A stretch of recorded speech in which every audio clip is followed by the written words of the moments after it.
Okay, this is getting silly. Yet again, we've got another supposed rumour leak.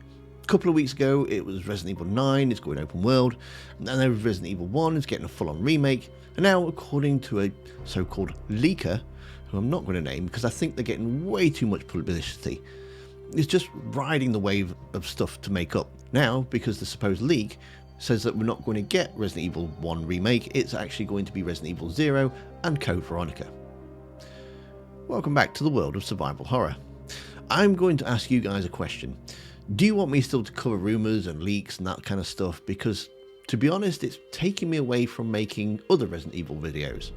Instead of finishing one that I've got on Resident Evil 0, I'm now trawling through the internet looking for every possible article that I can find. And although I do want to see a Resident Evil 0 and Code Veronica remake, it wasn't currently on my schedule of theory videos. And although I do quite enjoy 0, I think the story could have been better and we should have been able to see the actual demise of Bravo team, maybe in a kind of Halo Reach style where one by one the team gets picked off and gives you a chance to really connect and bond with Bravo team. And so, each loss feels like a proper gut wrench. I mean, don't get me wrong, what we got was good, and the only real problem I found was the magic elevator, which you have to pass off as a gameplay mechanic, and the fact that Rebecca has a complete personality change between going to the training facility and arriving at the mansion, all in the space of 24 hours. Again, it's mitigated by just playing Jill's version of the game. The leaker also said that Resident Evil 9 isn't going to be showcased this summer, which says one or two things. Either they're telling the truth and it was supposed to be out and it's been delayed, or they just enjoyed all the media attention and they'll say anything to grab some headlines. Yes, they've got a couple of things right in the past, but does that mean that they're a trusted source? But also, does that mean that in 12 months' time they're going to find out that Resident Evil 9 isn't going to go open world? It was only a couple of weeks ago that it was told Resident Evil 1 was getting a complete remake, and now apparently that's not happening. So who knows? I know people are excited and we want to find out some news, and it feels like forever since we've actually heard anything from Capcom. But don't you find it's just getting a little bit silly? As for Code Veronica, absolutely. Again, the game needs updating and it needs bringing into the modern era.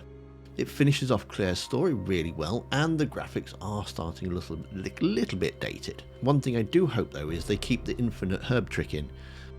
Well, don't look at me like that. It's only when you get to Antarctica and you have to fight those flappy things that just sit on your back and really annoy you and stun lock you until you're dead. I suppose the other question is, where does it end?